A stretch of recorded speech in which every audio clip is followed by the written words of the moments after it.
And we're live. Hi everyone, this is amateurgamer, and I'll be returning to Beyond All Reason cast. Now we're moving on to 3v3 on the Gecko Island remake. I'm not sure if I've done this map before. But anyways, let's just first introduce the teams, and then I'm gonna have a look at the map. So, for the bottom side, Freaky Jack is red, yellow is Own Get Money, and orange is Snake 7. I actually casted another game with Snake 7 and Own Get Money, so I hope I don't get biased, but I fear for the worst, but I'm not gonna say anything. And for the top side, we have Life Hack is blue, green is Meter Pathway, and teal is Sabertooth Proton. Interesting. We are seeing similar players for different games. Anyways, so for this map, we have two kind of high grounds where you can start with just very scattered, a lot of obstacles. Is the water actually part of the map? I think it is. So you have options to go for water, though I wouldn't recommend it unless it's... I don't even know if this could support 4v4. But if you have a bunch of players, maybe one can go for water and then try to attack the back end because it's really hard to defend against it. But if it's 3v3, yeah, I would most definitely not recommend... I would most definitely not recommend going for naval, because then all of your land, your entire front is basically exposed. Okay. So we're saying blue sending out some harasses. Maybe I should slow down. I don't see any... Red is really greedy. Red went for aircraft plant, which I normally wouldn't recommend, because it's if your enemy decides to raid you, you are... Well, I guess if you know you have a choke point, I guess that is viable. Why are you building an Overwatch?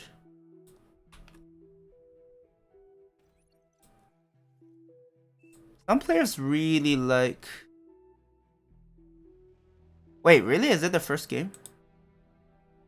Maybe that explains a lot. I mean, I don't know if that's a nice thing to do. Say, let's build up and then destroy them. Like, not all the players are gonna take it easy on them. So, it probably makes sense to...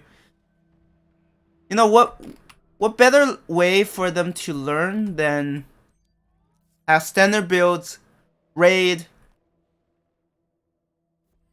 hurt them in certain ways, like not mentally or anything, but hurt their bases, teach them lessons so that they wouldn't go for like an Overwatch that early on, because there's this huge front that your opponent could go right past this Overwatch.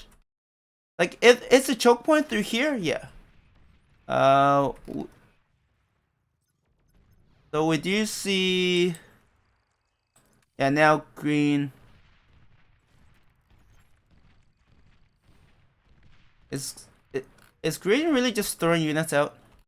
But anyways, it looks like blue, green, and teal are just aggressively pushing forward. And honestly, they can. Yeah, the terrain... Okay, so red played the hand that they have air units. That's bad in the sense that if you play your hand too soon, your opponent may... Oh my god, they're going for tier 2. This is crazy, but I can definitely see them get away with it. In terms of economy, definitely, yeah, the north side is definitely doing a lot. So we have orange pushing through here. Ooh, that rocket just... Wait, so are they pausing the game? I'm confused. I don't know if it actually pauses on my side.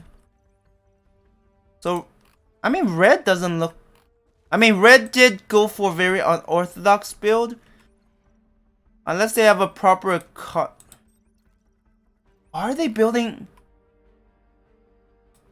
Like, it makes sense if teal builds thistles. But like, I haven't seen a single anti-air.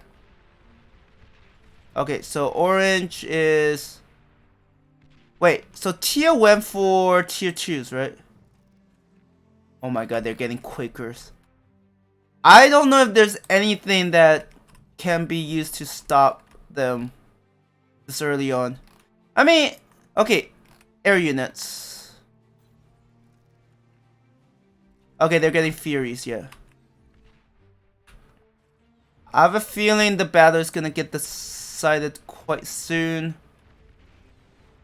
Of course. See, green over at, like, regardless of how new players are, I mean, of course it's hard to tell if someone made a new account. I just don't know how easy it is to make a new account.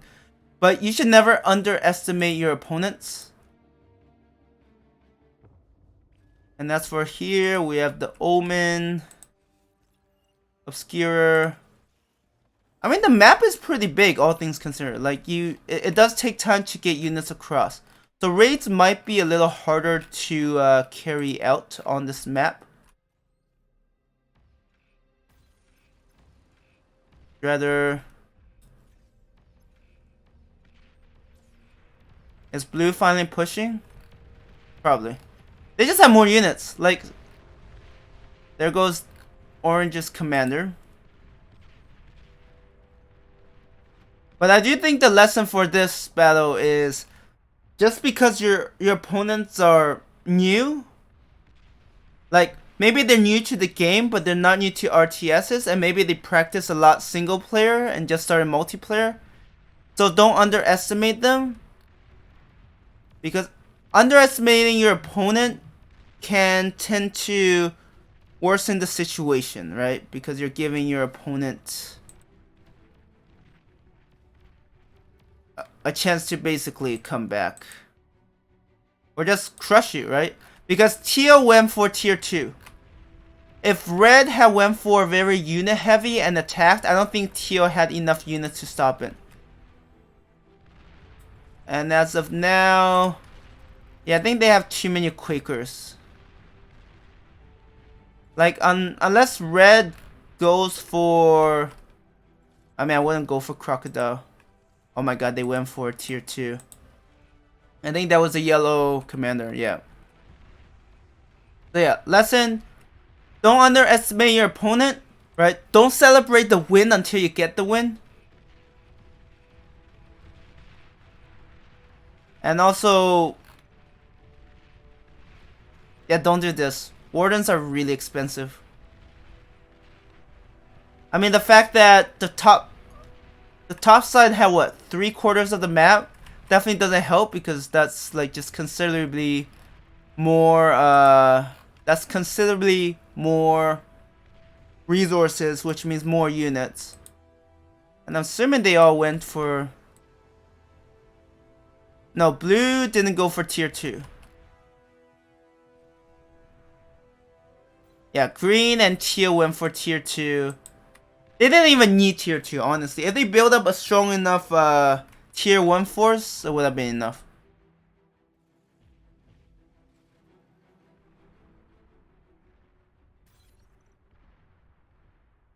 Wait, did the yellow leave? Oh no, those are friendly units. Yeah, I do think, like, in this case, they should have went for tier 1 units. Going for tier 2 is a bit bad manners. And honestly, I think if... I mean, I wouldn't say my skills. My skills are probably below those on the top side. But what I'm saying is, it's not a good habit of going for tier 2 because you might get into this bad habit and then you play against players who are actually decent and then you get destroyed because you're going for tier 2, you don't have enough units, your flank gets collapsed, and then you can't do anything. So, in some ways, I don't think it's beneficial to go tier 2. They could have just finished it in tier 1 and then just go from there, right? Just solidify your build order, work on raiding, just improve that early game because, especially 3v3, you won't always get to go to tier 2 this early on. And you might not face players that you can defeat that efficiently or reliably. Anyways, I'm gonna end the video here. Thank you everyone for watching, and I hope you have a good one.